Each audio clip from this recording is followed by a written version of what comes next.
কৃষ্ণে স্বধর্মোপগতে ধর্মজ্ঞানমদিবিশ্ব কলৌ নষ্ট দিশা হনীশ পুরাণ কহুন্মদিত শ্রীমদ্ভাগবতম। অর্থাৎ শ্রীকৃষ্ণ যখন তার লীলা সম্বরণ করে ধর্ম তত্ত্বজ্ঞান সহ নিজ ধামে গমন করলেন, তখন সূর্যের মতো উজ্জ্বলে পুরাণের উদয় হয়েছে। কলিযুগের আচ্ছন্ন ভগবত দর্শনে অক্ষম মানুষেরা এই পুরাণ থেকে আলোকপ্রাপ্ত হবে।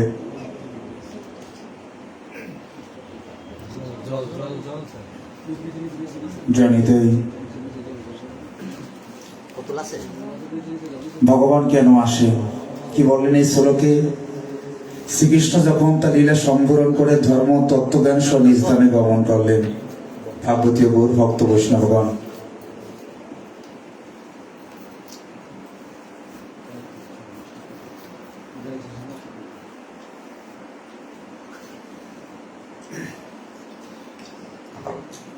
এখন প্রশ্ন আসতে পারে ভগবান কেন আসেন? যখন তার স্বীয় কর্তব্য সম্পাদন হয়ে যায় তখন ভগবান আবার চলে যান।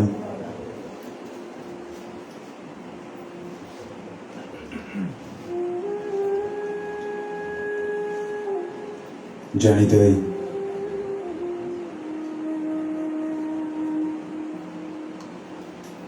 ভাগবত বলল, 84 লক্ষ জনি ভ্রমণ করে আমরা দুর্লভ মনুষ্য জন্ম প্রাপ্ত হয়েছে। যদি প্রশ্ন করা হয় জীবের জীবনের সবচেয়ে দুর্লভ জন্ম কোনটি, ভাগবত বলল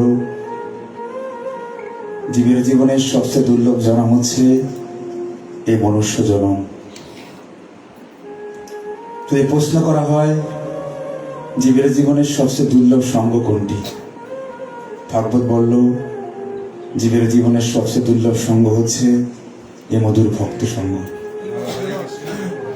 যদি প্রশ্ন করা হয় এই পৃথিবীতে সবচেয়ে সৌভাগ্যবান ব্যক্তিকে, সবচেয়ে দুর্ভাগা ব্যক্তিকে, ভাগবত দৃষ্টান্ত দিয়ে গেল এ পৃথিবীতে সেই ব্যক্তি বড় দুর্ভাগা, তিনি 84 লক্ষ জনি ভ্রমণ করে দুর্লভ মনুষ্য জন্ম পেয়ে এই মধুর ভক্ত সঙ্গ থেকে বিচ্যুত হয়ে যায়। তার মতো দুর্ভাগা পৃথিবীতে আর কেউ নেই। পক্ষান্তরে যদি প্রশ্ন করা হয় এই পৃথিবীতে সবচেয়ে সৌভাগ্যবান ব্যক্তিকে, ভাগবত বলল এই পৃথিবীতে সেই ব্যক্তি বড় সৌভাগ্যবান, তিনি যাওয়ার বেলায় শেষের দিনগুলোতে বদন দিয়ে কৃষ্ণ কথা হরি কথা বলতে পারেন। যার শেষ শ্রবণ হয় এই মধুর হরিনাম সংকীর্তন শ্রবণ, যার শেষ দর্শন হয় আমার রাধা গোবিন্দের শ্রীমদন শ্রীচরণ দর্শন, যার শেষ আলিঙ্গন হয় এই শেষের দিনে সাধুগুরু বৈষ্ণবের সাথে আলিঙ্গন। ভাগবতীয় গৌর ভক্ত বৈষ্ণবগণ, একটা জায়গায় আমি সব জায়গায় বলি একটা কথা বাবা, দেখবে আমাদের একটা রীতি আছে বাবা, যদি কেউ মৃত্যুর সন্ধিক্ষণে থাকে আমরা কি করি বাবা, তার বুকের মধ্যে একটা গীতা দিয়ে দিই না, তার সম্মুখে বসে আমরা হরিনাম সংকীর্তন করি। যদি প্রশ্ন করা হয় এত কিছু থাকতে জীবের সামনে এখন হরিনাম সংকীর্তন করা হয়, ভজন তো পৃথিবীতে অনেক আছে, সেগুলো না করে হরিনাম সংকীর্তন কেন করা হয়? ভাগবত বলল এই হরিনাম সংকীর্তন যে জীবের শেষের দিনের পরপরের করি, যে করিবি নে জীব ওই বৈতরণী পার হতে পারে না। আর গীতাটা কেন দিয়ে দিই? গীতা হচ্ছে জীবের পরপরের পাথেয়, যে বস্তুকে যে সম্পদকে অবলম্বন করে যে পৃথিবী ছেড়ে চলে যায়। ভাগবতীয় গৌর ভক্ত বৈষ্ণবগণ, আমরা হয়তো জীবের বুকের মধ্যে গীতা দিয়ে দিই, তার সম্মুখে বসে হরিনাম সংকীর্তন করি, কিন্তু ভাগবত বলল, সনাতন সিদ্ধান্ত দিল, কোটি মানুষের মধ্যে কদাচিৎ দুই একজনে ব্যক্তির শেষের দিনের এমন ভাগ্য মেলে। মানে সবার ভাগ্যে শেষের দিন হরিনাম সংকীর্তন শ্রবণের সৌভাগ্য হয় না। ভগবান তার আগেই জীবের কানের পর্দাটা আড়ষ্ট করে দেন, যাতে ওই কর্ণ দিয়ে হরিনাম সংকীর্তন শ্রবণ করতে না পারে, মুখের জবটা বন্ধ করে দেন না। তাহলে শেষের দিনে ওই বদন দিয়ে কৃষ্ণ কথা হরি কথা বলতে না পারে। ওর চোখের আলোটা পর্যন্ত ভগবান কেড়ে নেন, যে শেষের দিনে এই চক্ষু দিয়ে আমার পরমানন্দে গোবিন্দের শ্রীমদন শ্রীচরণ দর্শন করতে না পারে। ওর বক্ষটাকে আড়ষ্ট করে দেন, শেষের দিনে কোনো শুদ্ধ ভক্তের সাথে আলিঙ্গন করতে না পারে। আর গীতা, ভগবান বলল, যে ব্যক্তি জীবদ্দশায় গীতা পাঠ করে নাই, গীতা দর্শন করে নাই, গীতাকে হৃদয়ঙ্গম করে নাই, গীতা শ্রবণ করে নাই, ওই শেষের দিনের বুকের মধ্যে গীতা দিলেই কি আর না দিলেই কি? বলে সময় থাকতে, শক্তি থাকতে, তেজ থাকতে, বল থাকতেই গীতা পাঠ করতে হয়, সাধুগুরু বৈষ্ণব সঙ্গ করতে হয়। ভগবান কি বলে জানো মা? ভগবান বলে, জানো অর্জুন, এই পৃথিবীতে জীব দুইবার মারা যায়। জীব একবার মারা যায় যখন জীব ভবলীলা সাঙ্গ করে আমার কাছে চলে আসে। জীব আরেকবার মারা যায় তার নিজের জীবদ্দশায়, সে নিজেও জানে না কখনো জীব মারা যায়। ভগবান বলল, যে জীবের সুন্দর বদন পেয়ে বদন দিয়ে কৃষ্ণ কথা হরি কথা বলে না, সেই জীব আমার কাছে মৃত বলে পরিগণিত হয়।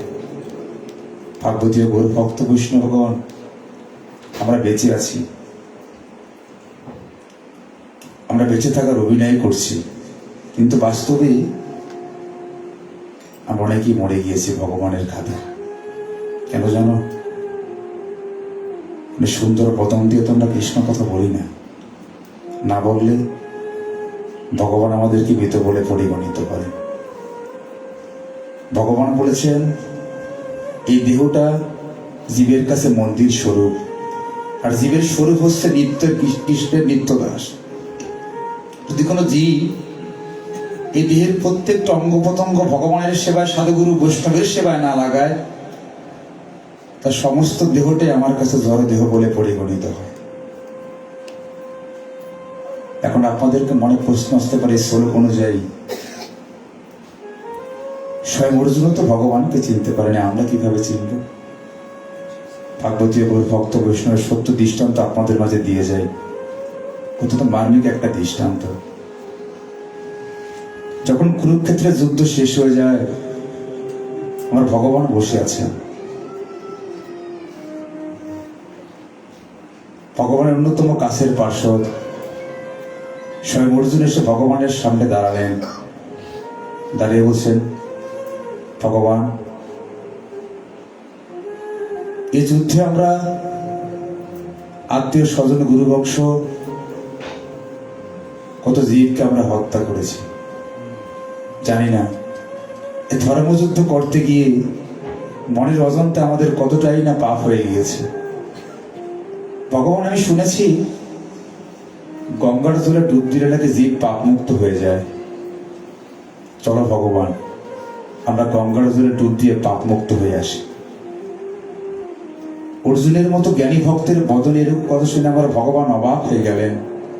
ভগবান মনে মনে বলছেন, অর্জুন, আমি ভেবেছিলাম তিন প্রকার ভক্তের কথা আমি বলেছি, তার মধ্যে তুমি আমার সর্বশ্রেষ্ঠ জ্ঞানী ভক্ত।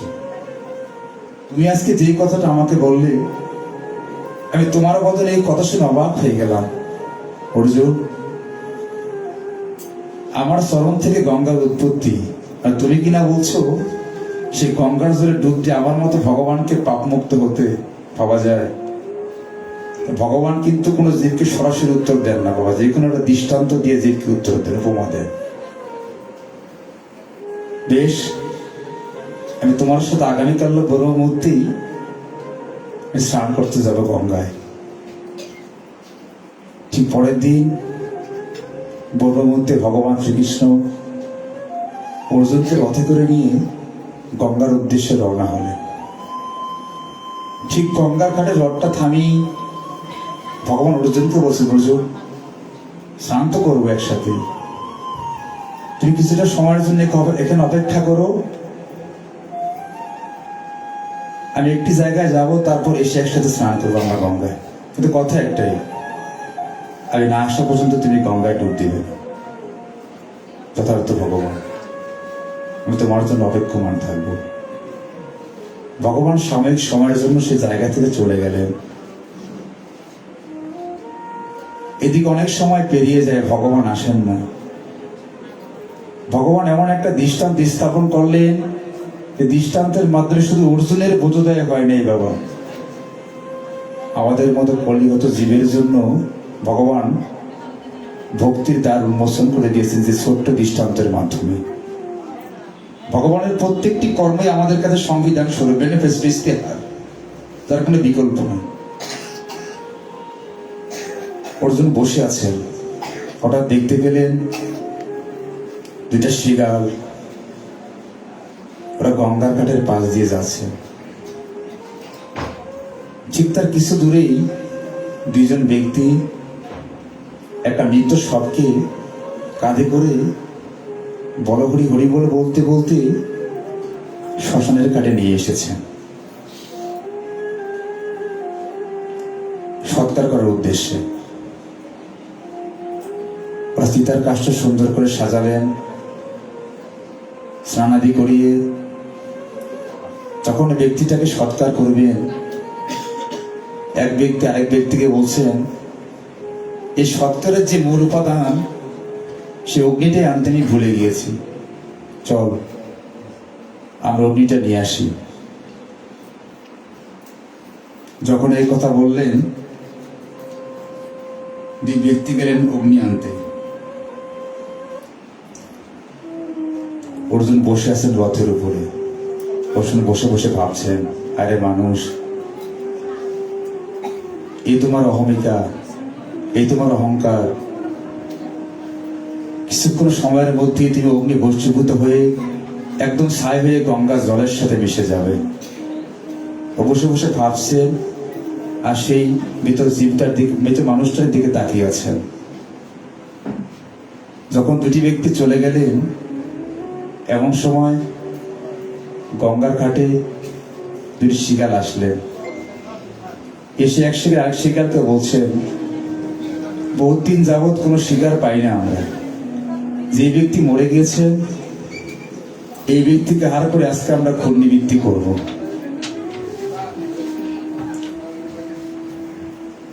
দুটো শিকার ঠিক ওই ব্যক্তির সম্মুখে গেলেন মা। এখন এক শিকার আরেক শিকারকে বলছেন, যেহেতু ওকে ভক্ষণ করবি, একটা কাজ কর, ওর পা দুটোকে আগে খা। শিকার বলছে, ওকে যে খাবো আগে দেখতে হবে আসলে বাস্তবিক অর্থে খাবার যোগ্য কিনা ভাবা যায়। আর মানুষের মধ্যে অনেক সময় বাছ বিচার থাকে না খাবারের ক্ষেত্রে। আর অপরা শিকার পর্যন্ত বলছেন যে জীবটাকে যে খাবারকে দেখতে হবে বাস্তবিক অর্থ খাবার যোগ্য কিনা। শিকারটা ওর পায়ের সামনে গেলেন, ওর পাটাকে শুকলেন, শুকে বলছেন, ওর পাটা খাবার যোগ্য নয়। যে কেন? এই পা, এই পঞ্চযুগল মনুষ্য জন্ম পেয়েছিল ঠিকই, কিন্তু মনুষ্য জন্ম পেয়েও এই ব্যক্তি এই পঞ্চযুগল দিয়ে কখনো গোবিন্দ মন্দিরে হরি মন্দিরে যায় নাই। যে পা কখনো হরি মন্দিরে গোবিন্দ মন্দিরে যায় না, সে পঞ্চযুগল আমার পরমানন্দের গোবিন্দের কাছে পঞ্চযুগল বলে পরিগণিত হয় না। ওর পাটা খাওয়ার অযোগ্য। কাজ কর, ওর হাত দুটোকে খাই। গেলেন হস্তের সামনে, হস্তের গন্ধ নিলেন, নিয়ে বলছেন, এই হস্তটা খাওয়া হচ্ছে। বলছে কেন? এই হস্ত দিয়ে ওর জীবন কাছে কখনো সাধুগুরু বৈষ্ণবের চরণ সেবা হয় নাই। যে হস্ত কখনো সাধুগুরু বৈষ্ণবের চরণ সেবা করে না, সে হস্ত আমার পরমানন্দ গোবিন্দের কাছে হস্ত বলে পরিগণিত হয় না।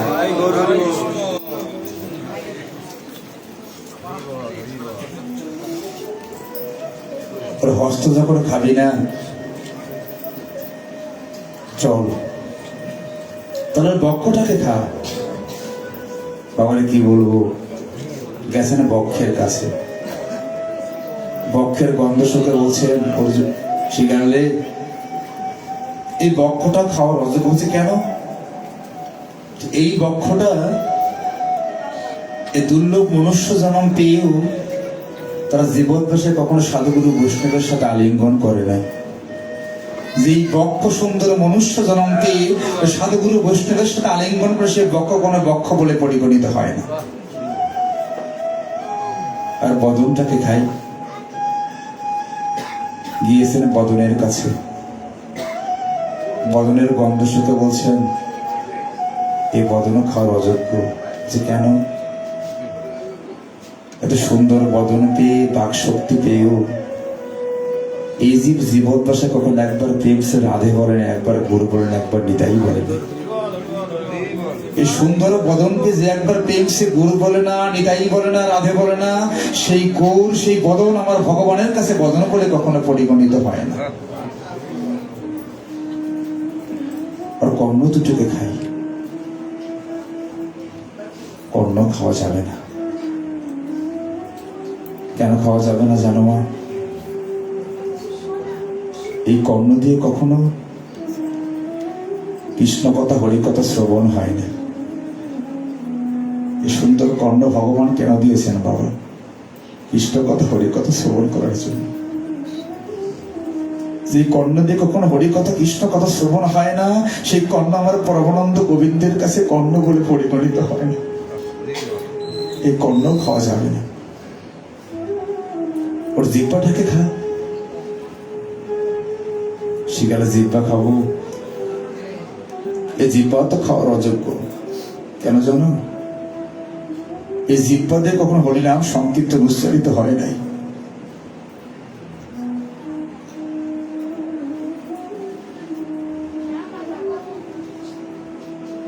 তাহলে কপালটাকে খেয়ে ফেল, পোড়া কপাল। কোটি জনম পুণ্যের বলে এমন দুর্লভ মনুষ্য জন্ম মেলে, সেই কপাল নিয়ে জন্মগ্রহণ করেও এই কপালটা কখনো সাধুগুরু বৈষ্ণবের কাছে মাথা নত করে নাই। যে কপাল তার জীবদ্দশে কখনো সাধুগুরু বৈষ্ণবের কাছে মাথা নত করে না, সেই কপাল আমার পরমানন্দ গোবিন্দের কাছে কপাল বলে পরিগণিত হয় না।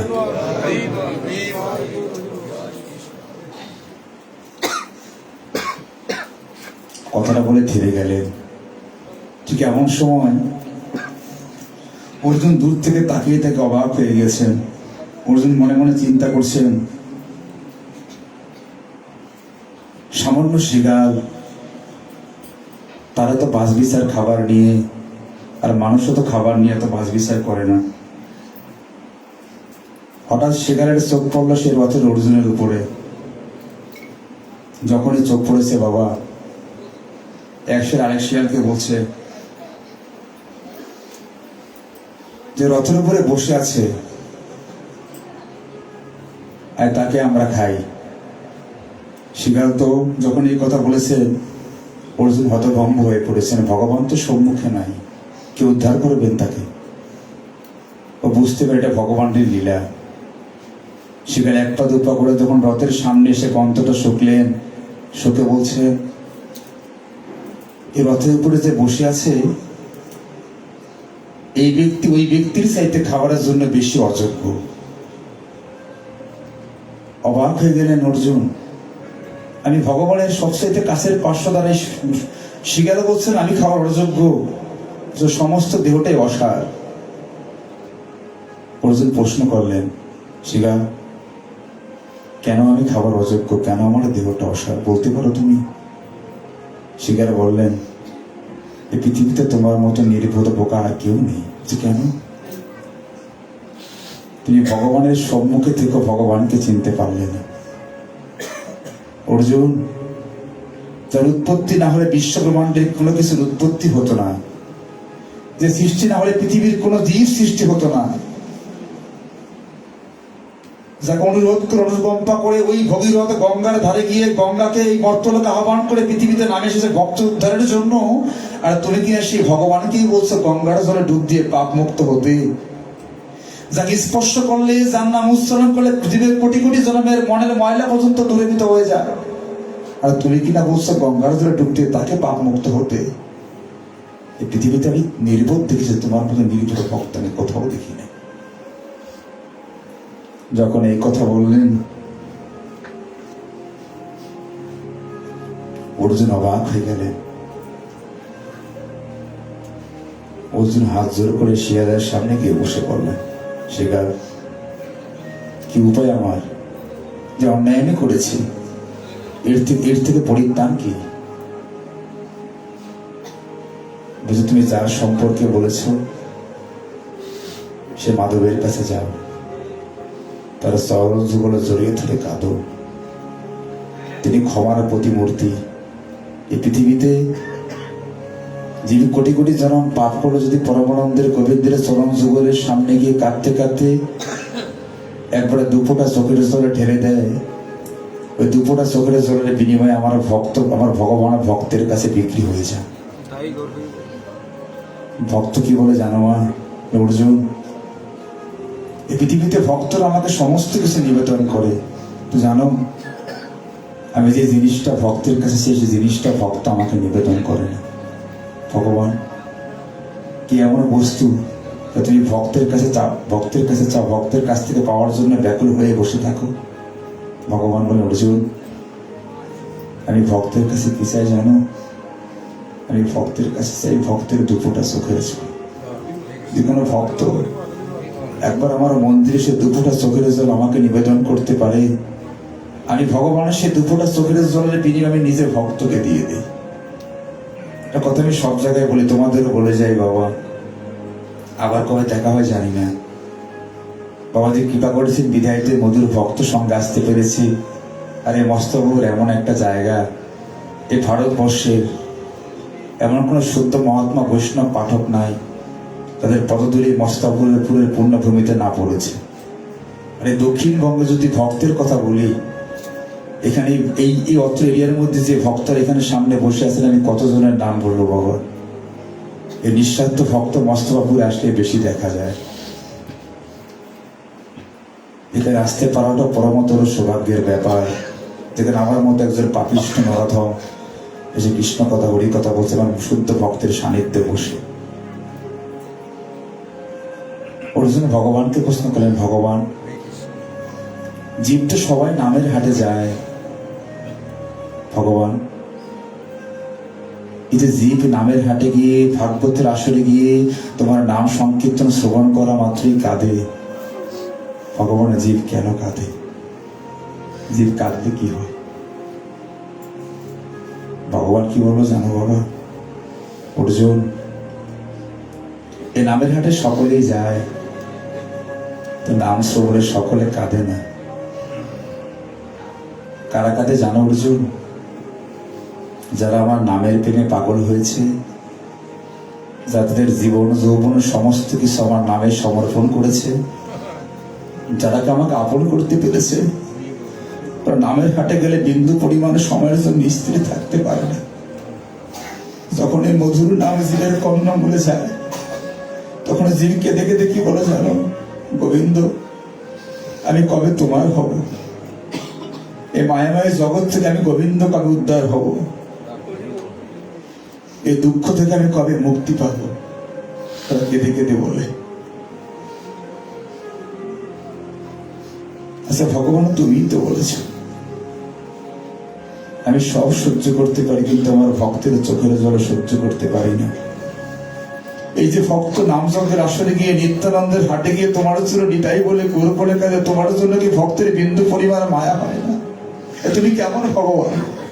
তুমি ভক্তের চোখের জলে দেখার জন্য বসে থাকো। এ তুমি ভগবান, এ তোমার মহিমা। অর্জুন পৃথিবীতে ভক্ত যার জন্য কাঁদো, শেষের দিনে ভক্তের সেই জলে বিন্দু পরিমাণ কাজে আসে। কিন্তু ভক্ত যে একটি বার তার জীবদ্দশায় নিতাই বলে করে বলে কাঁদে, সেই চোখের জল কখনো বিফলে যায় না। জানো অর্জুন এই পৃথিবীতে ভক্ত যখন দুঃখের সাগরে ভাসে, ভক্তের কোনো যাওয়ার জায়গা থাকে না। সে দুঃখের ভাগ নেওয়ার জন্য ভক্তের শেষের দিনে কেউ থাকে না, কিন্তু আমি পরমানন্দ গোবিন্দ সেই ভক্তের দুঃখের ভাগ নেওয়ার জন্য নিদায়কর রূপে দুহাত তুলে দাঁড়িয়ে থাকি। দাঁড়িয়ে থাকি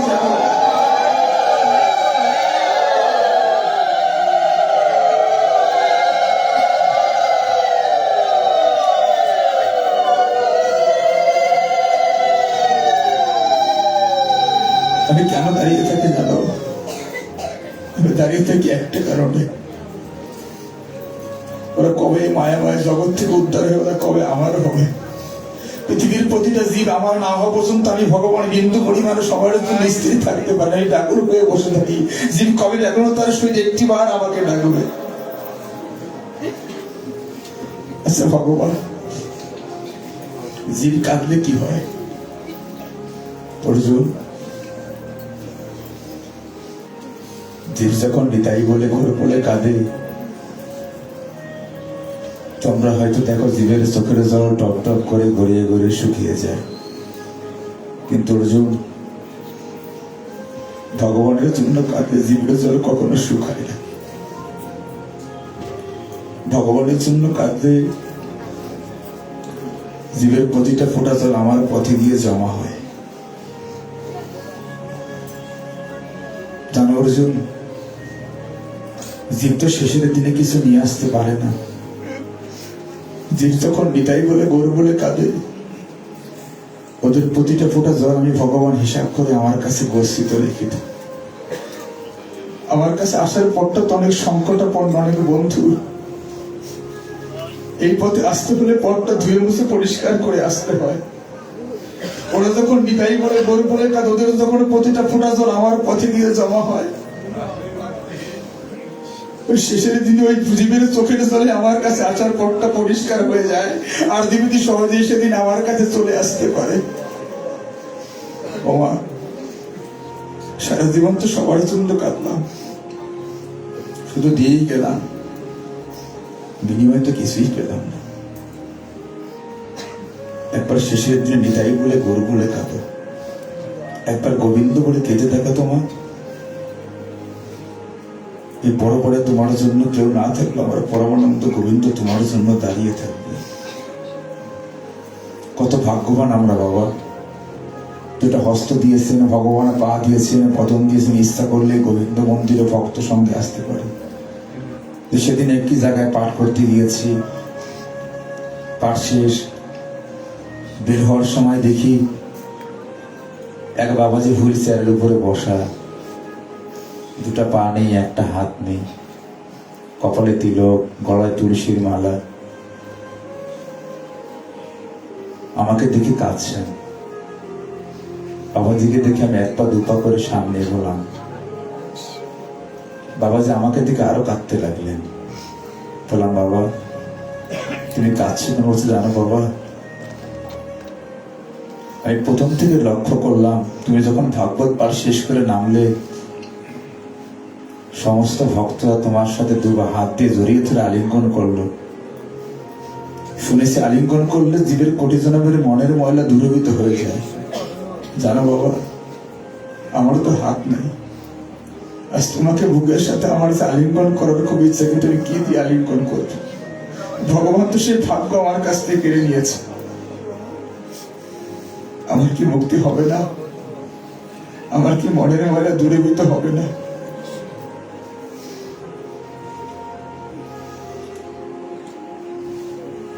বাবা আপনি বড় দুর্ভাগা না? না বাবা, আমি দুর্ভাগা নই, আমি ভাগ্যবান। কি বলছেন আপনি? দু হাত নেই, দু পা নেই, তারপরে বলছেন আপনি ভাগ্যবান। বাবারে, ভগবান তোমার হাত পা নিয়ে গিয়েছে।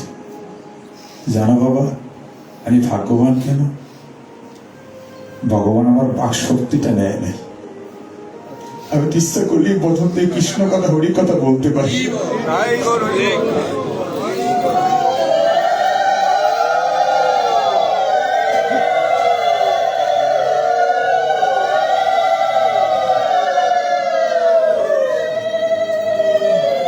আমি ইচ্ছা করলেই প্রথম থেকে কৃষ্ণ কথা, হরি কথা বলতে পারি। ভগবান বলেছেন ডাকলো তারা শরীর ডাকলে শেষের দিনে হলো জীবের ডাকে সারা দেয়। আমি সারাক্ষণ এই বদন দিয়ে ভগবানকে ডাকি, বলি ভগবান তুমি হাত নিয়েছে পা নিয়েছে, কিন্তু বাক শক্তি তো নেও নেই। আমি আরেকটা দিক দিয়ে ভাগ্যবান কেন জানো বাবা, ভগবান আমার চোখের আলোটা কেড়ে নেয় নাই। আমি ইচ্ছা করলেই এই মন্দিরে এসে আমার রাধা মাধবের যুগের মূর্তিটা দর্শন করতে পারি। পৃথিবীর কত মানুষের চোখের আলো নেই, তারা চেষ্টা করলে আমার ভগবানকে দেখতে পায় না। এরা শুনে ভগবান সুন্দর, কিন্তু ভগবান কতটা সুন্দর এদের দেখার সেই সৌভাগ্যটা হয় না। ভগবান তোমাকে সেই ভাগ্য থেকে বঞ্চিত করে না। বাবারে, তোমার কি ভগবানের কাছে কোনো চাওয়া নেই, কোনো প্রাপ্তি নেই? কাছে আছে বাবা।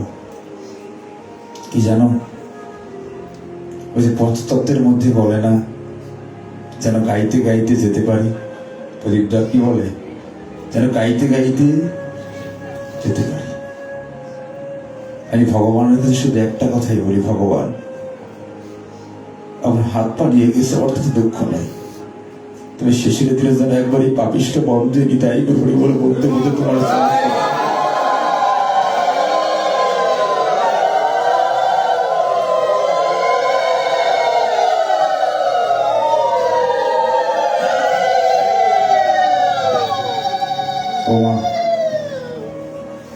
সবাই তো গড়িয়ে আসছে, সবাই ছিল না এক সময়। ঠাকুমা ছিল, দাদু ছিল, বাবা ছিল, মা ছিল। কালের বিবর্তনে সকলেই চলে গিয়েছে। এখন তো আমাদের পালা, কবে ডাক চলে আসছে জানি না। কত পুণ্যের বলে, কত সুকৃতির বলে আজকে এরকম মধুর ভক্ত সঙ্গে আসতে পেরেছি। আবার কি একটা বছরের পরীক্ষা এমন মধুর ভক্ত সঙ্গ আমাদের জীবনে হবে? এই মায়ের বাঁধন ছেড়ে যেদিন চলে যাব, সেদিন যেন শেষের দিন আর কাউকে না, আমি যেন গোবিন্দ তোমাকেই পাই। এটাই হোক সকল ভক্তের বাঞ্ছা, এটাই হোক সকল ভক্তের কামনা। কারণ গোবিন্দ বিনে শেষের দিনে আমাদের কোনো বান্ধব নাই, কোনো আশ্রয় নাই, কোনো যাওয়ার জায়গা নেই। জানিতেই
পাড়া পতি বাসি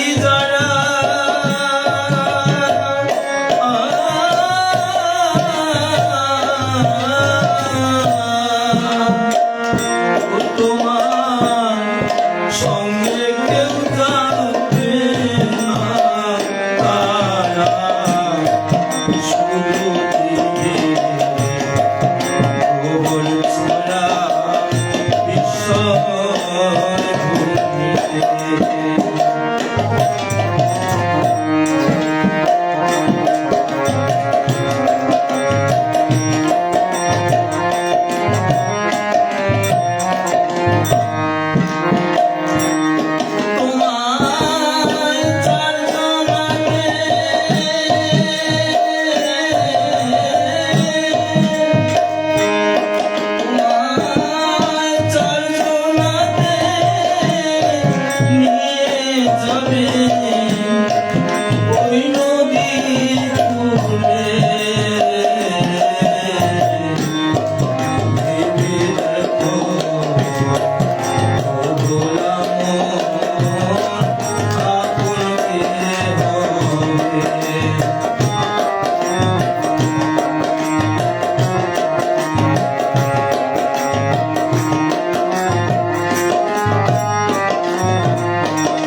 ফ্রেন্ডস বলি জয় রাধে, সকলেই বলি জয় রাধে, জোরে বলি জয় রাধে। তাই গৌর হরি বল।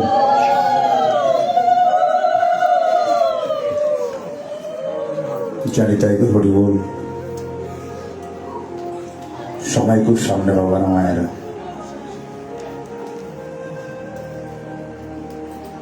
চারদিক থেকে এক প্রকার যাওয়ার প্রতিযোগিতা আমাদের সকলের শুরু হয়ে গিয়েছে। তো সেদিন আমি যখন গোপালগঞ্জে পাঠ করি, আমি একজনের দৃষ্টান্ত দিতেছিলাম। আমি তখনও জানতাম না আমি যার কথা বলছি তার শিষ্য, তার আশ্রিত শিষ্য আমার সম্মুখে বসা।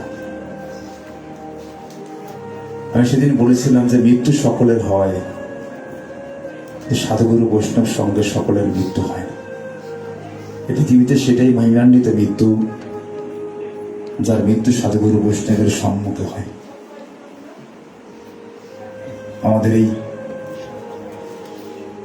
দক্ষিণবঙ্গের সূর্য সন্তান ছিলেন, যিনি আপনাদের এলাকা পাঠ করে গিয়েছেন এই মন্দিরে এসে, বাজারের মন্দিরে। সে পাঠক বিশ্বম্বর ভট্টাচার্য, বিশ্বজিৎ ভট্টাচার্য, যাকে আমি বলে থাকি। অত্যন্ত কাছের মানুষ ছিলেন আমার, খুব ভালোবাসে, কোশ্চিনেও করতেন আমাকে। তখন আমার ভক্তি জীবন শুরু। বাবাজি পাঠ করতে করতে ব্যাসাসনে জীবনটা দিয়ে দিয়েছে। ভাবা যায় যেদিন তার মৃত্যুর খবরটা আমার কর্ণে আসলো, তখন আমি একটা আসলে অবস্থান করছি। অনেক ভক্ত সেদিন তার জন্য দুঃখ করেছিল, অনেকে কেঁদেছিল। আমি একটা কথা বলে ভক্তদের সান্ত্বনা দিয়েছিলাম, এই পৃথিবীতে মনুষ্য লোক এসে সবাইকে একদিন মৃত্যুকে আলিঙ্গন করতে হবে, কিন্তু বাবাজি যে মৃত্যুবরণটা বলে, মৃত্যু যদি আগামীকাল ভগবান আমাকে দেয় না, ব্যক্তিগতভাবে আমি অনেক খুশি। কেন জানো? মৃত্যু সকলের হয়। এরকম সাধুগুরু বৈষ্ণব সঙ্গে ব্যাসাসনে পাঠ করতে করতে মৃত্যুর কোটি জন্মের মধ্যে, কোটি ভক্তের মধ্যে একজন ভক্তের হয় না। যারা তার আশ্রিত শিষ্য, তারা জীবনে কি পেয়েছে জানি না, তবে তারা ভাগ্যবান। তারা এমন একজন গুরুদেব পেয়েছে, এরা গর্বের সহিত বলতে পারবেন স্বয়ং ব্যাসদেব এসে আমার গুরুদেবকে নিয়ে গিয়েছে। ভাগবতীয় গৌর ভক্ত বৈষ্ণবগণ, আমাদের যারা গত হয়ে গিয়েছেন তাদেরকে উদ্ধার করার মতো আমাদের কাছে অন্য কোনো পথ নেই, শুধুমাত্র একটি পথ ছাড়া।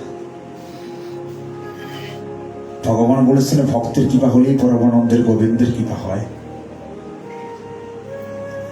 আজকে যার উদ্দেশ্যে এই কুম্ভবাড়িতে ভাগবতীয় কথা, হরিকথা শ্রবণ হচ্ছে, অজস্র ভক্তের আগমন হয়েছে, ভক্তের চরণ ধরে শ্রী অঙ্কনে পড়েছে। যে চলে গিয়েছেন তাকে হয়তো আর কখনো ফিরে পাওয়া যাবে না। যে কোথায় আছেন আমরা কেউ জানি না। আমাদের মতো একদিনে নিত্যানন্দ জাটে তিনিও ছিলেন, এইখানটাতে বসে তিনি হরিকথা কৃষ্ণ কথা শ্রবণ করেছেন, কিন্তু কালের পরিবর্তনে, কালের পরিক্রমায় তিনি আজকে আমাদের মাঝ থেকে অনেক দূরে। তাকে উদ্ধার করার কি পথ আছে? না, পথ একটাই। যারা আজকে আয়োজক, এরা যদি আপনাদের কাছে বিনয়ের মস্তিত্বে দুহাত উদাত্ত ভাবে ভিক্ষা চাইতে পারে যে সাধুগুরু বৈষ্ণব, আমার পিতামহ প্রপিতামহ কি করেছে আমি জানি না, শুনেছি আপনাদের কৃপা হলেই পরমানন্দের গোবিন্দের কৃপা হয়। আপনারা দয়া করে কৃপা করে যাবেন, তিনি যেন আপনাদের সকল আশীর্বাদে আমার ভগবানের শ্রীপাদ পথে গমন করে।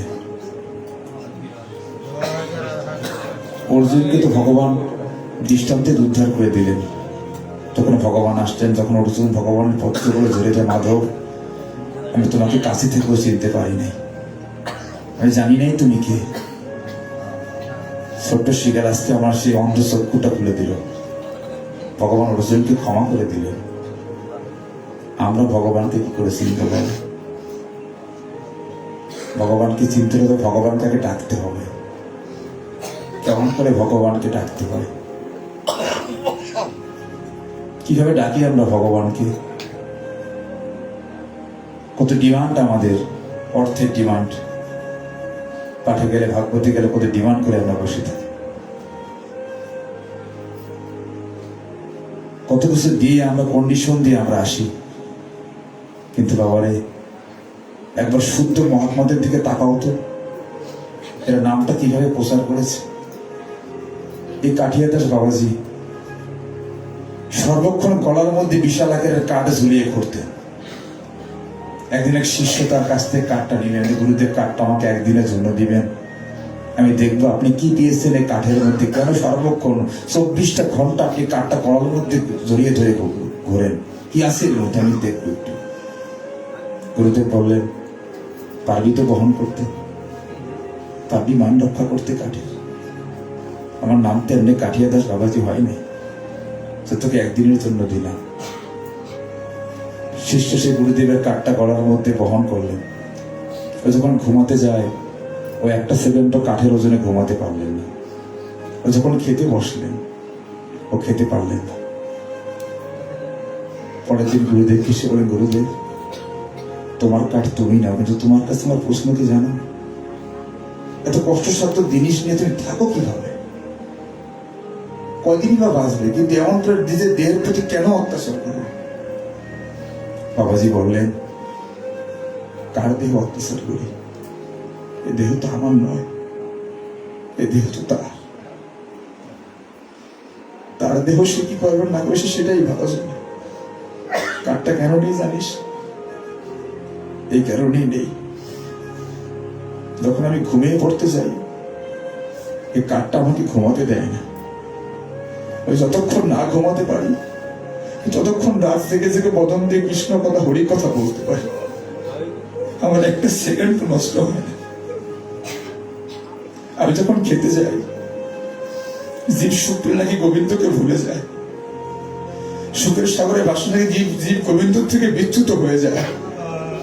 আমি যখন খেতে বসি, এই কাঠটা আমাকে খাবার থেকে দূরে সরিয়ে দেয়। আমি ঠিক মতো খেতে, যতক্ষণ আমি খেতে না পারি, আমি ততক্ষণ গোবিন্দকে ডাকতে পারি। এই গোবিন্দকে ডাকতে হলে যদি এর চেয়ে পাহাড় সম কাঠ আমাকে গলার মধ্যে ঝুলিয়ে ঘুরতে হয়, আমি কাঠিয়াদাস বাবাজি তার জন্য প্রস্তুত আছি।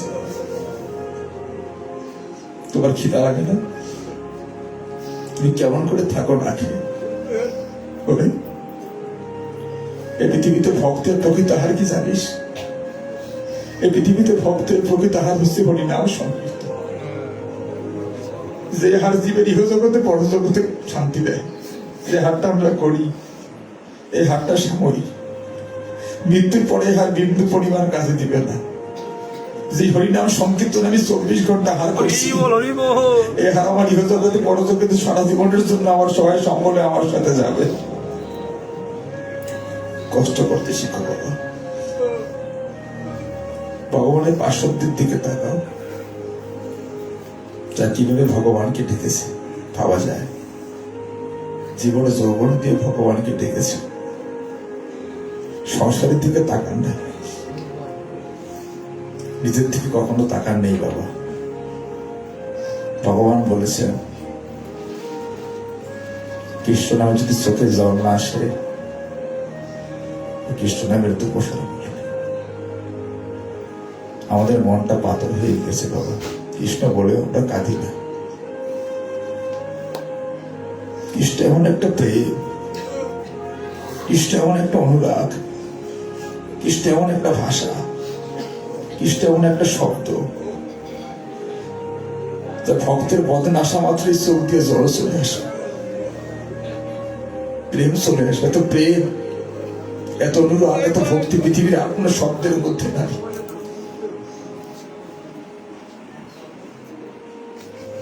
এত কৃপা ভগবানের নামের মধ্যে দিয়ে দিয়েছে। তুমি যখন যেখানে যাও মা, তুমি যেই কথায় আলোচনা করো, তুমি সবকিছুকে ভুলে থাকতে পারবে না। কিন্তু কৃষ্ণ নামে আসো, কৃষ্ণ কথা আলোচনা করো, ততক্ষণ তুমি কৃষ্ণ পাশে থাকবে, সাধুগুরু বৈষ্ণবের মধ্যে থাকবে, ততক্ষণ তুমি পৃথিবীর সমস্ত জড়জাগতিক চিন্তাকে ভুলে থাকতে পারবে। এই নামে এত জাদু ভগবান দিয়ে গেছে। গঙ্গাসাগরে দেখেছি বাবা, কাটার মধ্যে গড়াগড়ি খাচ্ছে, শরীরের মধ্যে প্যারেক বেঁধে দিয়েছে, শরীর দিয়ে রক্ত ঝরছে, রাধে রাধে বলছে। প্রশ্ন করা হয়েছিল, তোমাদের কষ্ট হয় না? শরীর দিয়ে রক্ত ঝরছে, গায়ের মধ্যে কাটা বেঁধে দিয়েছে, তারপরে বদন থেকে রাধে রাধে যাচ্ছে না, কষ্ট হয় না তোমাদের? কি বলে জানো তারা? বলে এই পৃথিবীতে জীবের সবচেয়ে বড় বেদনা হচ্ছে রাধা হারানোর বেদনা। আমি তো রাধাকে হারিয়ে বসে আছি, সেই বেদনার কাছে আমার এই বেদনা নিতান্তই তুচ্ছ। যদি রাধাকে পেতে হলে এর সাথে বেশি কষ্ট করতে আমরা গঙ্গাসাগরের সাথীরা তা করতে রাজি আছি। ভারতের কুম্ভ মেলায় মা এবারও ডিসকভারি চ্যানেলে 2 জনের সাক্ষাৎকার নিয়েছেন। আমরা তো সামান্য একটু শিক্ষিত হলে ভগবান থেকে দূরে চলে যায়, নাস্তিক হয়ে যায়। IT officer, IAS officer, PhD holder, নাসার বিজ্ঞানী, সার্টিফিকেটটা গঙ্গার জলে ভাসিয়ে দিয়েছে।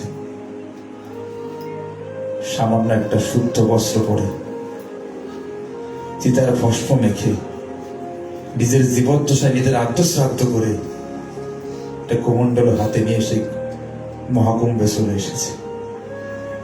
কতদিন খান না, কতদিন চুল কাটেন না, নখ কাটেন না, তার দিকে চৈতন্য না, কারোর সাথে কথাও বলেন। অনেক কষ্টে ডিসকভারি চ্যানেল তাদের সাক্ষাৎকার নিলেন। মোটিভেশনাল স্পিচ আমি 1/2 ঘন্টা শুনেছিলাম সাধুর মুখে। মনে হয়েছিল কিসের সংসার, কিসের বাড়ি ঘর, পৃথিবীর কিছুই আমার না। ওরা যেই পথে যে সঠিক করা বলেছে, এই জীব জগৎ এসে যদি ভগবান আমাদেরকে একটা সুযোগ দিয়েছেন ভগবানকে পাওয়ার, জীব এসে কি করে জানো বাবা? এই সংসার নামক কংসের কারাগারে এসে এই সুযোগ থেকে বিচ্যুত হয়ে যায়। ওরা সেই প্রকৃত পথ খুঁজে পেয়েছে, সমস্ত কিছু পরিত্যাগ করে দিয়ে আজকে মহাকুম্ভে চলে এসেছে। ওদের সংসার নাই, ঘর নেই, বাড়ি নেই, কিচ্ছু নেই। সার্টিফিকেটটা গঙ্গায় ভাসিয়ে দিয়েছে। ওদের একটাই স্বপ্ন, আমার রাধা গোবিন্দের শ্রীমদ শ্রীচরণ দর্শন। এছাড়া কিচ্ছু ওরা ভগবানের কাছে চায় না। ভগবান বলেছেন ডাকতে হলে আমার পার্শ্বদের মতো ডাকো। শিবাস কেমন করে আমাকে ডেকেছে, অদ্বৈত কেমন করে আমাকে ডেকেছে, গদাধর কেমন করে আমাকে ডেকেছে, একবার ডাকো আমাকে। ছোট্ট দৃষ্টান্ত আপনাদের মাঝে দিয়ে যায়। বাবার আমার খুব ভালো লাগছে এখানে এসে, সবাই নিস্তব্ধ, প্রত্যেকেই কাঁদছে। কৃষ্ণের অনুরাগ সকলের হৃদয় মন্দিরে পৌঁছে গিয়েছে। এই নাম এমন নাম বাবা, এই নাম মনোমন্দিরে গেলে যে স্থির থাকতে পারে না। জগাই মাধের মতো পাশানি গলে গিয়েছে, চাঁদ কাজী মলাই কাজী পর্যন্ত গলে গিয়েছে। ঝাড়খণ্ডের বিলুগি গ্রামে সে শক্ত পাথরটা পর্যন্ত কৃষ্ণ নামে গলে গেল। আমার এই জীব জগতের পুরো মনটা গড়ল না। এই পাথরের থেকে কি আমরা ছোট?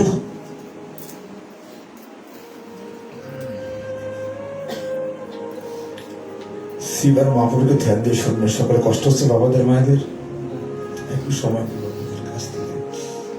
আমি এই বাড়ির কথা শুনে এসেছি, কারণ দরগা বাজারের গোবিন্দ মামা, আমি মামা বলি, এই কুণ্ডু বাড়ি জামাই সম্ভবত। তিনি আমাকে বলেছেন, মামা আপনি একবার সেখানে যান, যার আনন্দ পাবেন। মামা অত্যন্ত কাছের, আমি যেখানে পাঠ করতে যাই ফরিদপুরের মধ্যে, আমার টিম নিয়ে সেখানে ছুটে যান। গত পরশু দিন আমি সদরপুরে যখন পাঠ করলাম, তারপরে 5 থেকে 6 অটো ভরে চলে এসেছে, প্রায় 10-12টা হুন্ডা, 2টা হাইস অদমকে দেখার জন্য চলে এসেছে। এত ভালোবাসেন আমাকে। তিনি বলেছিলেন, আসলে তিনি যা বলেছেন বিন্দু মাত্র কম বলেন নাই। আর এখানে আমি আগেই বলেছি কেন আসতে ধরে চর্মগিরা মস্তবাপুরে আসলে দাদাদের ভালোবাসা পাই আমি। এরা এদেরকে সবাইকে আমি সব জায়গায় দেখি, আমার পরিচিত মুখ হয়ে গিয়েছে। অদমকে এতটা ভালোবাসা দেন, পাঠকও আছেন, দাদা চমৎকার প্রবচন করেন। এদের চরণের যোগ্য আমি নই। যে ভালোবাসা আমাকে দেয়, দিনকে দিন তাদের কাছে আমি ঋণী হয়ে যাচ্ছে।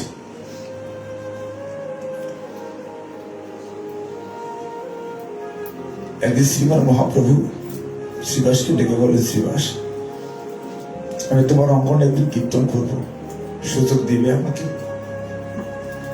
শ্রীবাস কাছে,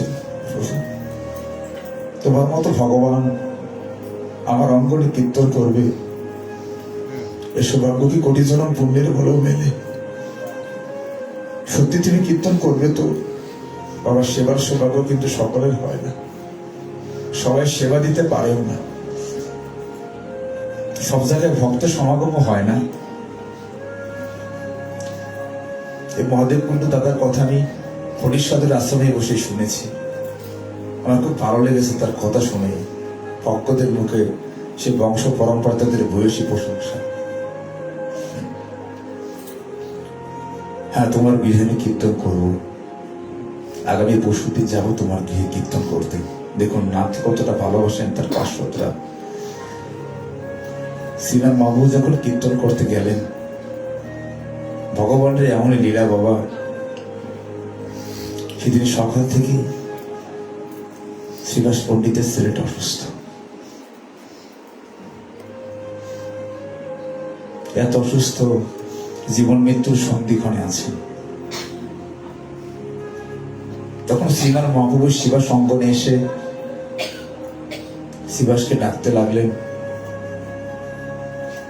শ্রীবাস যখন বের হয়ে যাবেন, স্ত্রী মারানি বলছেন, তুমি কোথায় যাচ্ছ? নাম করতে। তুমি কি দেখতে পাচ্ছ না তোমার ছেলেটা অসুস্থ, ও মৃত্যু সজ্জায়, ও যে কোনো মুহূর্তে পৃথিবী ছেড়ে বিদায় নিয়ে চলে যাবে। তুমি কেমন পিতা, সন্তানকে মৃত্যু সজ্জায় রেখে তুমি নামের হাটে যাচ্ছ? মারিনি,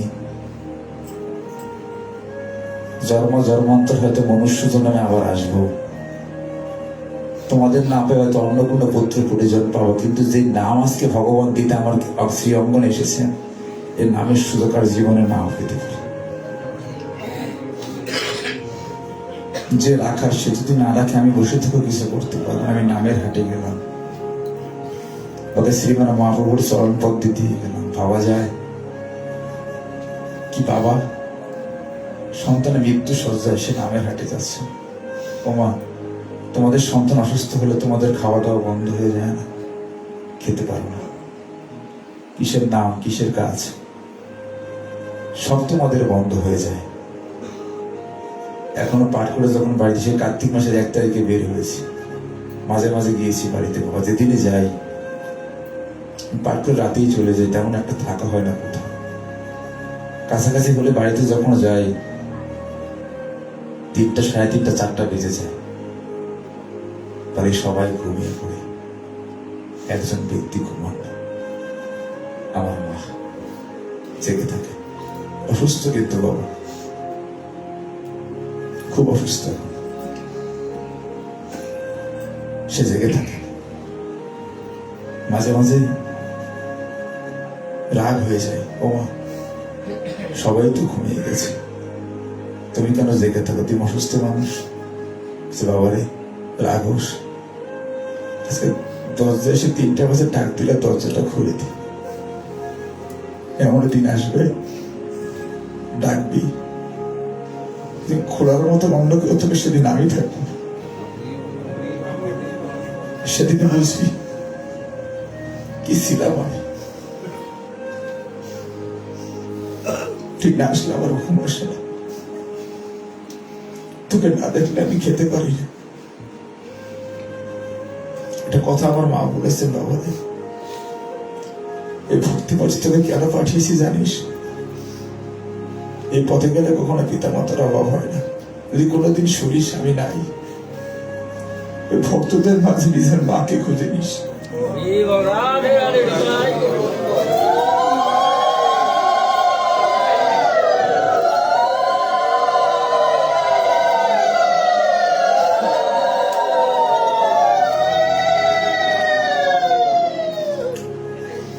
যারা হারিয়েছি তারা বুঝে আমরা কি হারিয়েছি। পিতাকে হারিয়েছি যারা, যারা মাতাকে হারিয়েছি তারা জানি আমরা কত বড় অমূল্য ধনকে আমরা হারিয়ে ফেলেছি। যাদের আছে এরা পরমতর সৌভাগ্যবান। হারাইয়া না কেঁদে পিতা মাতা থাকতে তাদের জন্য কাঁদো, তাদের জন্য ভর্সনা করো। এই পৃথিবীতে তারাই আমাদের অন্তরিক্ষ লোকের দৃশ্যমান দেবী দেবতা। সেদিন একই গাড়িতে আমি আর বৌদিতে আসছিলাম। দাদা আমাকে সেদিন প্রথম বললেন তার বাবা নেই। বললাম, বাবা দাদা, এত বড় দায়িত্বভার কাঁধে নিয়ে কোনো ভক্ত সঙ্গ থেকে আপনাকে বিস্তৃত হতে দেখি না। যার সন্তান এমন কৃষ্ণ ভক্ত, পৃথিবীতে কখনো জমা হয়ে যাবে না, সেই বৈকুণ্ঠ ধামেই গমন করবে।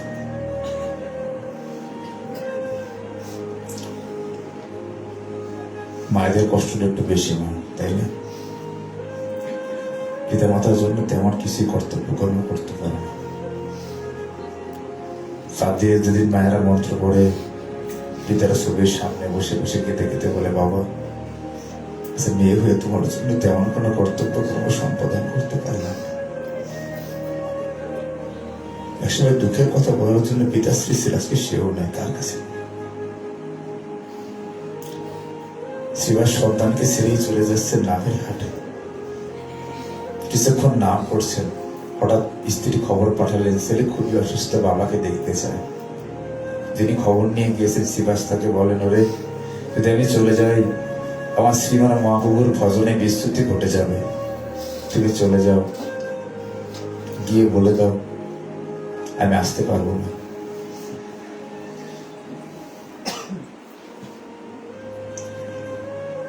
দৌড়ে গিয়ে বললেন, মারেনি। সন্তান পিতাকে দেখতে চাইলে আজকে শেষের দিনে পিতা আসবেন না, আসলে নাকি নামের বিচ্যুতি ঘটে যাবে, ও নাকি নাম অপরাধী হয়ে যাবে। বাবা যে নামকে কতটা ভালোবেসেছে। কিছু সময় পরে সন্তানটা মারা গেল। স্ত্রী চিৎকার দিয়ে কাঁদছে। যখন কান্নার শব্দ শিবাসের কর্ণমূলে গেল, শিবাস দৌড়ে গিয়েছে। গিয়ে দেখেন স্ত্রী কাঁদছেন। শিবাসের বুকটা ফেটে যায়, কিন্তু প্রকাশ করতে পারছেন না। পুরুষ মানুষ এমনই হয় বাবা, কষ্ট বুকের মধ্যে চাপা দিয়ে বেঁধে রাখে কিন্তু প্রকাশ করতে পারেন না। এখানে অনেক বাবারাই আছে, অজস্র কষ্ট নিয়ে আমরা বেঁচে আছি। কার কাছে বলবো বাবা? পৃথিবীর সুখের ভাগ তো সকলেই নেয়, দুঃখের ভাগ তো কেউ নেয় না। কার কাছে বলবো? বড়ত্ব জায়গা একটাই, আমার গোবিন্দ মাধব। তার কাছে কেনই বা বলবো বলো? তিনি তো তার ভক্তকেই বেশি দুঃখ দেন, কষ্ট দেন, বলেন বা কি না? যখনই বলতে যাই উনি বেশি দুঃখ দিয়ে দেন। উনি কি বলেন জানো? উনি বলেন, আমি আমার ভক্তকে দুঃখ দিয়ে আপনার পাকে তো আনন্দ লাভ করি। কারণ সুখে থাকলে ওরা আমাকে ভুলে যায়, দুঃখে থাকলে ওরা আমাকে ভুলে না।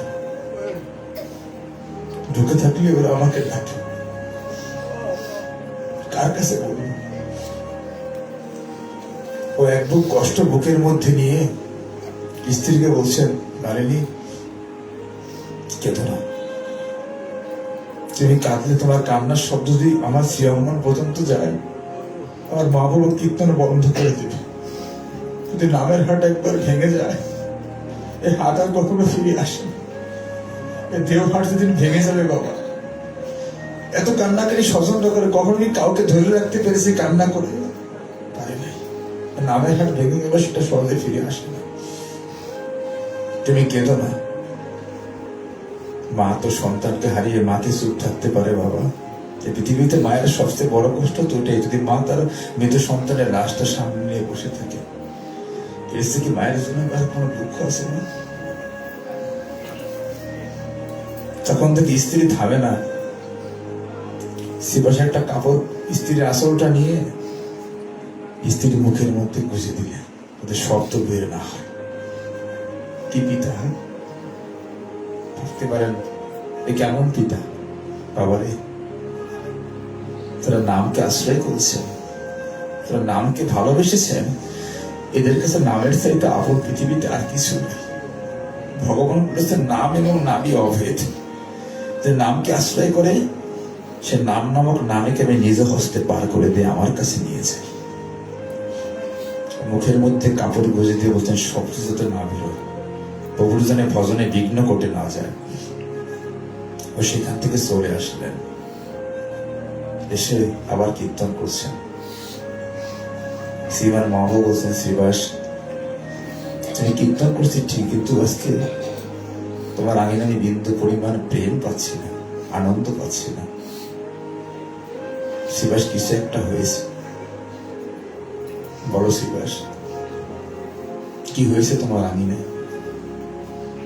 এমন তো হওয়ার কথা, নামে তো প্রেম থাকে বাবা, সব জায়গায় নামে প্রেম আসে? আসে না। কিছু একটা হয়েছে তোমার স্ত্রী মনে, বলো কি হয়েছে? বলো কিছু হয় না। মহাপ্রভু তো সবই বোঝেন, অন্তর্যামী। আস্তে আস্তে তার গৃহে গেলেন, গিয়ে দেখেন মৃত সন্তানটা সামনে নিয়ে শ্রীবাসের স্ত্রী কান্না করছে। বাড়ি কাছে কেন? প্রভু আমার সন্তানটা আমাকে ফাঁকি দিয়ে চলে গিয়েছে। তুমি তো সব পারো, ওকে রেখে যাওয়া যায় না। তুমি প্রভু আমাকে নিয়ে যাও, আমার জীবনের বিনিময়ে তুমি ওকে রেখে দাও। দেখেছো মা, এটাই হচ্ছে মা। আজকে সে মায়েরা শেষের দিনে কত অযত্ন অবহেলায় থাকে। সন্তান শেষের দিনে মাকে দেখে না, কত কষ্ট মায়েদের বুকের মধ্যে, কত ত্যাগ করে সন্তানকে মানুষ করলে, আর সে মায়েদের ঠাই হয় বৃদ্ধাশ্রম। ঠিক মতো খাবারও পায় না, ভাগ করে দিচ্ছেন সন্তানকে, 3 মাস 2 মাস করে ভাগ করে ছেলেরা। যে মা বলছেন আমার জীবনের বিনিময়ে তুমি সন্তানকে রেখে যাও। শ্রীমান মহাপ্রভু বলছেন, শ্রীবাস তোমার সন্তান চলে গেল, তুমি কিনা নাম করছো আমার সাথে গিয়ে, প্রভু পৃথিবীতে কোনো কিছু আমার নয়, সবই তো তোমার। তোমার বস্তু তুমি নিয়ে গিয়েছো, আর যে বস্তু তুমি নিয়ে গেছো সেই বস্তু তো আমি সাথে করে নিয়ে যেতে পারবো না। আমি যে জিনিসটা সাথে করে নিতে পারবো আমি সেটা করতেই তোমার সাথে চলে গিয়েছিলাম, সেটা হচ্ছে নাম। এই পৃথিবীতে ভক্তের 2টা সম্পদ বাবা, যদি প্রশ্ন করা হয় ভক্তের সম্পদ কয়টা? 2টা সম্পদ, একটা হচ্ছে ভক্তি, একটা হচ্ছে নাম। ভক্তি বল, নামই সম্বল। এই 2টা বস্তুকে যারা আঁকড়ে ধরতে পেরেছে, অতি সহজে আমার ভগবানের চরণ পথে যেতে পেরেছে। এই 2টা সম্পদ ছাড়া ভক্তের আর কোনো সম্পদ, আর কোনো অলঙ্কারের দরকার নাই। যখন এই কথা বললো, শ্রীমান মহাপ্রভুর খুব মায়া হলো। মালিনী, যে পিতাশ্রী মাতৃদেবী নামের জন্য সন্তানকে ত্যাগ করতে পারে, নামের মহিমায় মুখ বুঝে সন্তানের জন্য কাঁদতে পারে, আমি ভগবান আজকে কথা, আমি শ্রীমান মহাপ্রভু আজকে কথা দিচ্ছি, তোমার এই সন্তান চলে গিয়েছে, কিন্তু আজ থেকে আমি শ্রীমান মহাপ্রভু তোমার সন্তান। এই পৃথিবীতে শ্রীমান মহাপ্রভু যার সন্তান হয়, তার পৃথিবীতে আর কিছু দরকার হয় না। তুমি আমাকে চাও, নবকে চাও। শিবের প্রভু তোমার মতো সন্তানকে পেলে জীবের ইহ জগতে বড় জগতে বিন্দু পরিমাণ কষ্ট নাই, দুঃখ নাই, চাওয়া নাই। আজ থেকে তুমি আমার সন্তান। শুধুমাত্র নামকে ভালোবেসেছেন বিধায় শ্রীমান মহাপ্রভু ভক্তের সন্তান রূপে থেকে গেলেন। বাবা, সম্বন্ধ করো ভগবানের সাথে, যার মধ্যে কোনো স্বার্থ নাই, কোনো চাওয়া নাই, কোনো ডিমান্ড নেই। নিঃস্বার্থ ভালোবাসা করো ভগবানের সাথে। সেদিন কুমিল্লায় দেখলাম, মনে আছে বাবা, গোপাল নিয়ে এসেছেন এক বাবাজি পাঠের মধ্যে, ক্যান্টনমেন্টের অফিসার বাবা, সম্ভবত ব্রিগেডিয়ার হবে। আমার খুব কাছের ভক্ত উনি। আমি কুমিল্লাতে ঢুকলে উনি চলে আসে, গোপাল নিয়ে এসেছেন পাঠের মধ্যে। এত বড় একটি গোপাল, শীত ছিল সেদিন, প্রচন্ড শীত। গোপালটা কুলের মধ্যে নিয়ে পাঠ শুনবেন, পাঠ শেষ আমি দেখলাম তার স্ত্রী তাকে বলছেন, ওকে ঠান্ডা বেশি পড়ে গিয়েছে, গোপালটাকে মাফলারটা জড়িয়ে দাও। তাড়াতাড়ি শীতের জ্যাকেট পরিয়ে মাফলারটা জড়িয়ে দিচ্ছে।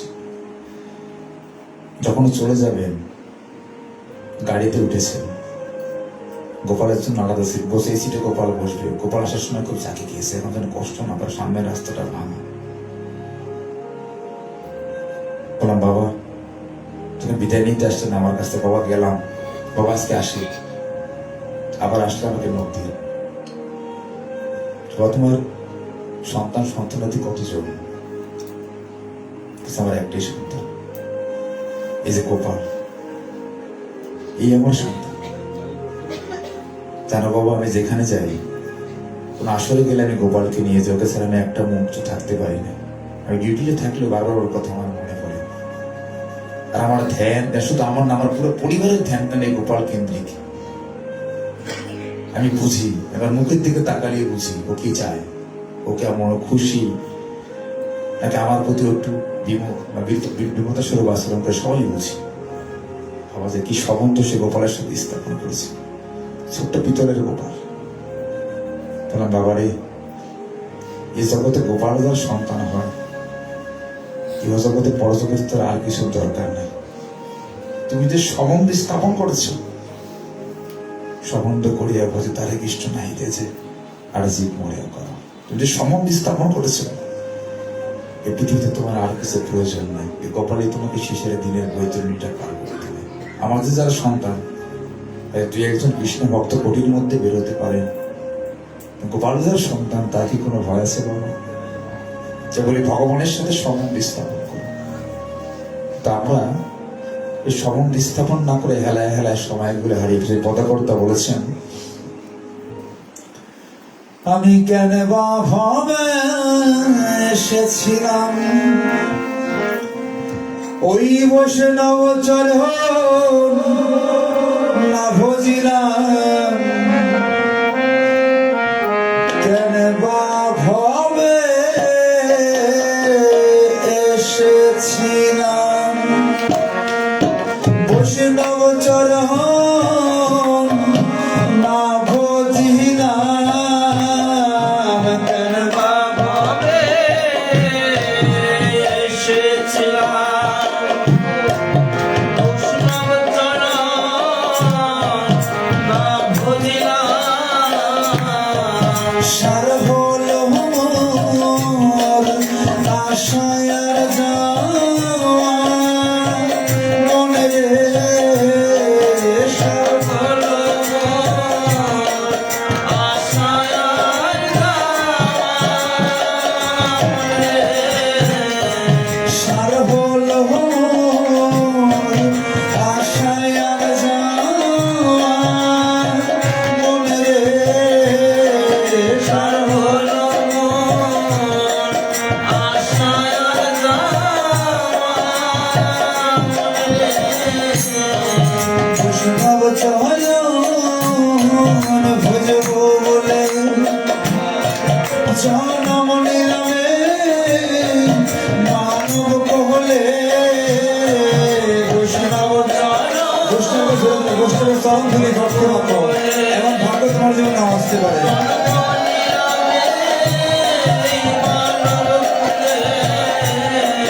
বৈষ্ণব চরণ ভজব বলে জনম নিলামে মানব কহলে, বৈষ্ণব চরণ ভজব বলে জন্ম নিলামে মানব কহলে, দিনের দিনে দিন তো চলে যায় মনে রে, দিনের দিনে দিন তো চলে যায় মনে রে, দিনের দিনে দিন তো চলে যায় মনে রে, দিনের দিনে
শেষের সম্বল কিছু আমার নাই মনে, শেষের সম্বল কিছু আমার নাই মনে।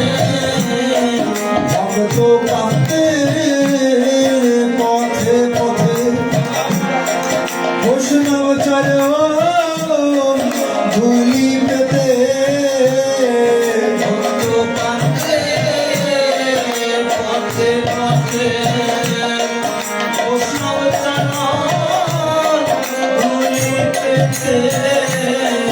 সাধু কাঁদে পথে পথে বৈষ্ণব চরণ ধুলি পেতে, সাধু কাঁদে পথে পথে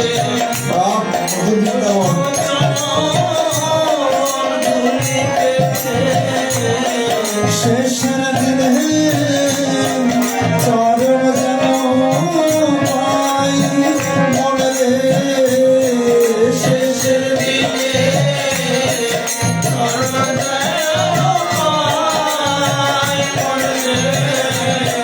শেষের দিনে চরণ যেন পাই মনে রে, শেষের দিনে চরণ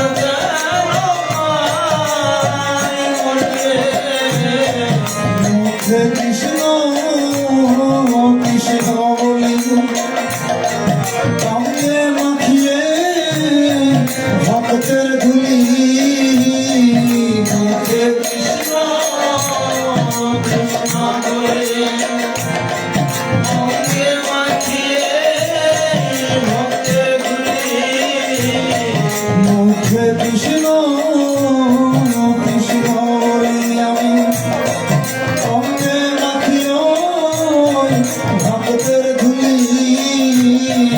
মুখে কৃষ্ণ কৃষ্ণ বলে অঙ্গে মাখিয়ে ভক্তের ধুলি। ধুলি রে বড় তো কিছু নাই মনে রে, ধুলি আর তো কিছু নাই ভক্ত বলে যেদিন আমার হবে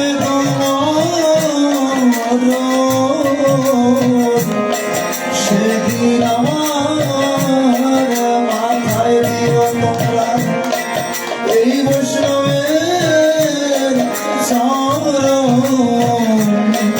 ভক্ত বলে তাই হরিদের এমন ভাগ্য আমাদের না আসতে পারে, এটা মধুরী বাবা।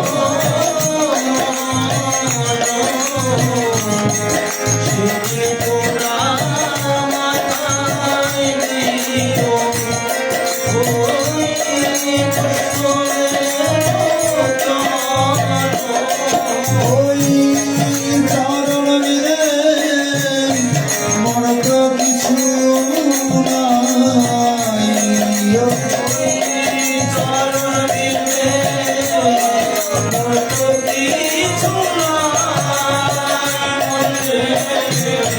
শেষের দিনে চরণ যেন পাই মনে রে, শেষের দিনে চরণ যেন পাই মনে। কেন বা ভাবে এসেছিলাম বৈষ্ণব চরণ রাধো দিলাম, কেন বা ভাবে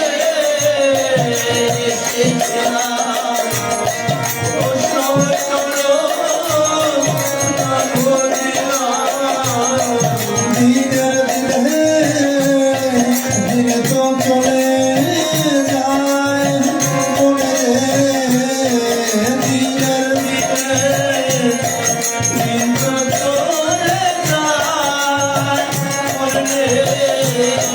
দিনের দিনে দিন তো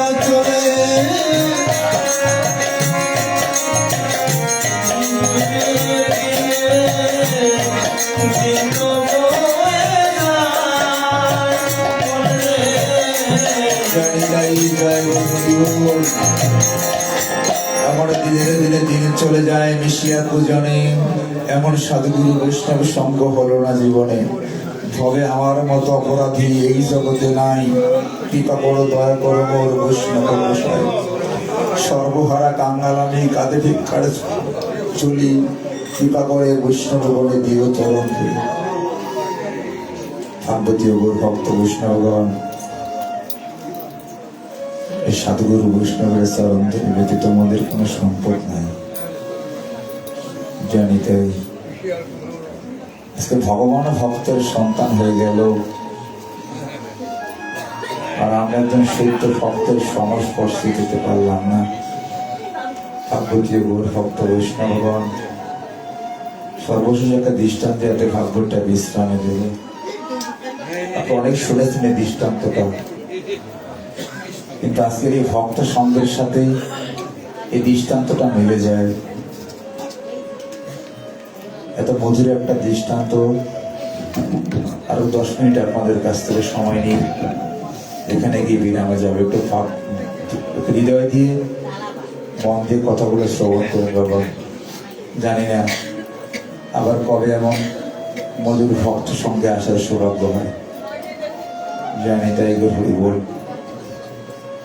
এই পঞ্চম তোর আপনাদের এখানে আসার কথা ছিল আমার, কিন্তু বাবাজি অনেক কাল ক্ষেপণ করে আমাকে নক দেওয়াতে আমি আসতে পারি। গতবারই ভাবেছিলাম আমি আসবে, আসতে আবার বাবাজি এখানে এসেছেন।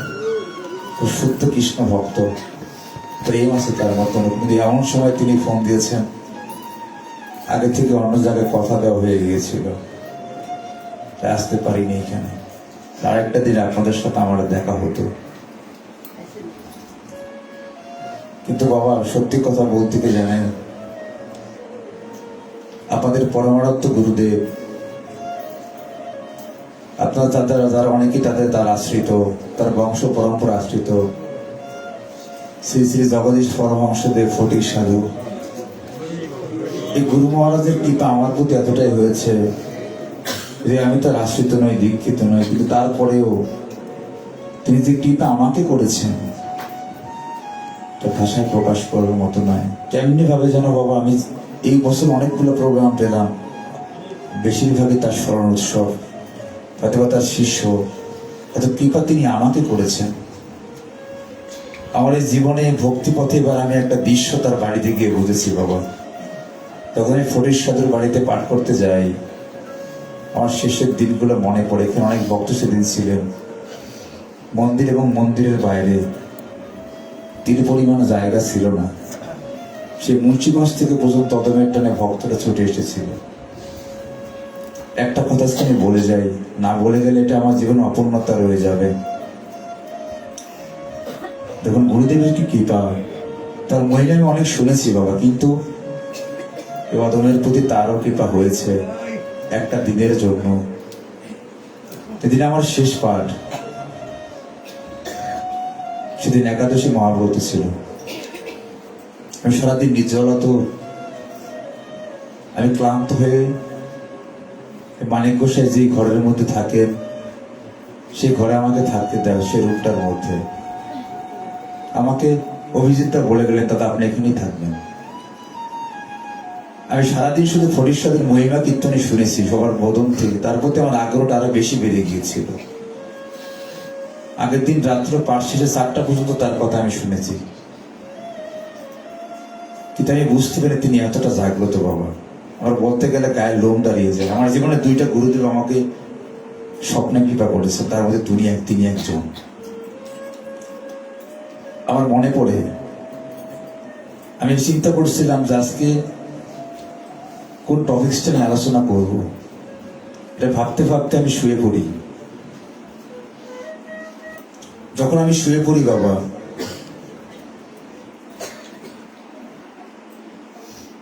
হঠাৎ আমার চোখটা যখন লেগে আসে, দেখি জগদীশ পরমহংসদেব ঠিক যেইভাবে তার প্রতিমূর্তিটা মন্দিরে, ঠিক সেভাবে আমার সামনে দাঁড়ানো। তিনি বলছেন, আজকের পাঠ দেখার দরকার নেই, আজকের পাঠের দায়িত্ব আমি নিলাম। তুই ব্যাসাসনে গিয়ে বসবি, আজ তোকে দিয়ে আমি বলাবো। ভাবা যায়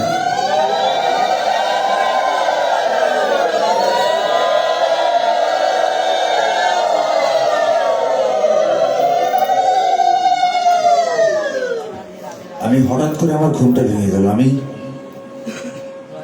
তখনই অবলীলা করে আমার দু চোখ দিয়ে অশ্রু আসলো, গুরুদেব আমি কখনো এর আগে আপনার বংশের শরণাপন্ন হইনি, এই গৃহে আসার মতো সৌভাগ্য আমার কখনো হয়নি, আমি তেমন ভাবে আপনি কখনো ডাকিও নেই।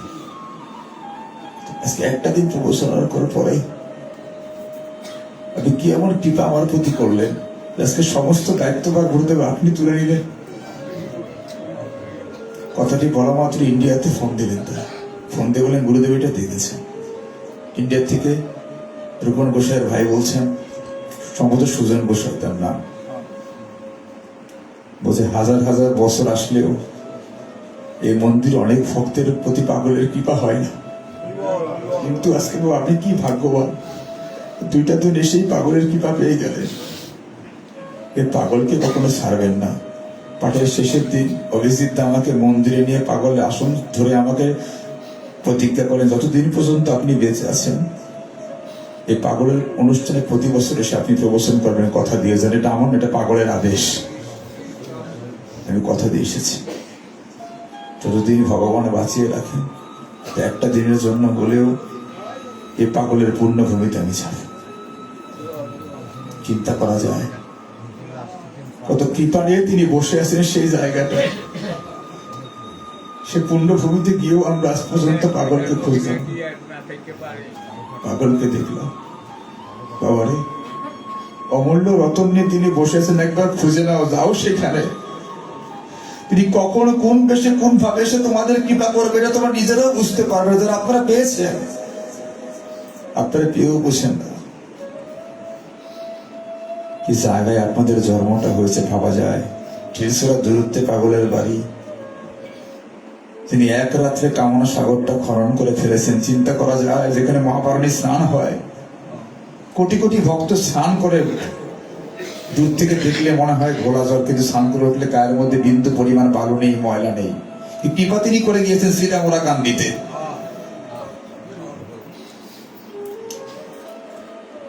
তিনি দেখিয়ে গেলেন বংশ পরম্পরা, রূপন গোসাই দেখিয়ে গিয়েছেন, আপনারা তাকে সকচক্ষে দেখেছেন। কি কৃপা নিয়ে তারা বসে আছেন বাবা, কি নেই দক্ষিণবঙ্গে। প্রভু জগৎবন্ধু সুন্দর আছেন ফরিদপুরে, প্রভুরামজি মহারাজ আছেন বাজিতপুরে, এদিকে ফরিদ সাধু আছেন, একটু আগালি মহামানব গণেশ পাগল, আর একটু আগালি হরিচাঁদ ঠাকুর, গুরুচাঁদ ঠাকুর, গোলক পাগল, হীরামন পাগল, অশ্বিনী গোসাই, বিনোদ সাধু, এদিকে রাম ঠাকুর, এদিকে লোকনাথ ব্রহ্মচারী। আর কি চাই আমাদের? কোটি জন্ম পুণ্যের বলে ভগবান এমন পয়েন্টে ভক্তকে জন্ম দেন না, সেই জায়গাটায় আমরা বসে আছি। সেই জায়গাটায় পুণ্যভূমিতে জন্ম নিয়েও আমরা পরিবর্তন করতে পারছি না। কত ভক্ত তাদের সংস্পর্শে গিয়ে পরিবর্তন হয়ে গিয়েছে। যতমের ভাগ্যে, আমাদের ভাগ্যে একজনকে দেখার সৌভাগ্য হয়েছিল। আপনারা শুনেছেন সুনীল মহারাজ রাম ঠাকুর বাড়িতে। কি বলবো বাবা, তিনি যেদিন দেহ ত্যাগ করেন তখন আমরা তার সম্মুখে বসা। উনি 1 বছর আগে বলেছিলেন এই আগামী বছর অনুষ্ঠান হবে আমার জীবনের সর্বশেষ অনুষ্ঠান। তাদেরকে দেখলে আমাদের মতো তো সাধু মনে হতো না, আমরা তো তাদেরকে সেজে থাকি বাবা। কোনো ভাব নেই, কোনো চৈতন্য নাই, কোনো লোভ লালসা নাই বাবা। সুনীল মহারাজের কাছে যারা গিয়েছেন বাবা, কখনো কারো নাম ঠিকানা বলতে হতো না, তারা দেখলেই বলে ফেলতেন। আমাদের কেউ আশ্রমের শেষের দিনের মহোৎসব, উনি বলেছিলেন এই মহোৎসব আমার জীবনের শেষ মহোৎসব। ভক্তরা বলেন গুরুদেব আপনি চলে যাবেন, তার সিমটম কি? আমি যাওয়ার 1 ঘন্টা পূর্বে যে গরম খিচুড়ি ভক্তদের জন্য রান্না করেছি, প্রসাদের মধ্যে একটা কুকুর ঝাঁপ দিয়ে পড়বে। ঠিক তার মৃত্যুর 1 ঘন্টা পূর্বেই কুকুর গিয়ে সে গরম খিচুড়ির মধ্যে ঝাঁপ দিয়ে পড়লে, তখন তিনি বললেন আমার সময় হয়ে গেছে, আমাকে বিদায় নিতে হবে। ভক্তর অ্যাম্বুলেন্স ডাকলেন, চিকিৎসা করতে ঢাকা নিয়ে যে বসে স্বয়ং রাম যেখানে আমাকে ডেকেছেন, সেখানে কোনো ডাক্তার কবিরাজের ক্ষমতা নেই আমাকে 1 সেকেন্ড রাখা। সুন্দর করে হাতটা ছেড়ে দিলেন, চোখটা বুঝে ধ্যান করার অবস্থায় তিনি চলে গেলেন। ভাবা যায়? আবার তখনও বুঝিনি আমরা কার সংস্পর্শে আসি। তাকে হারিয়ে বুঝেছি আমরা কি তাকে হারিয়েছি বাবা। খুঁজতে বৃন্দাবনে যাওয়ার দরকার নেই, গঙ্গাসাগরে যাওয়ার দরকার নেই, সাধু এইখানেই আছে, একবার চরণটা খুঁজে দাও। ভগবান বলেছেন আমার ঠিকানা কোথায় জানো? আমার ঠিকানা হচ্ছে ভক্তের চরণতল। এই ভক্তের চরণতলে আমার ঠিকানা। একবার ভক্তের চরণতলটা খুলে বিদায়ী হরি বলে বলে শেষের দিন আমাকে বলবে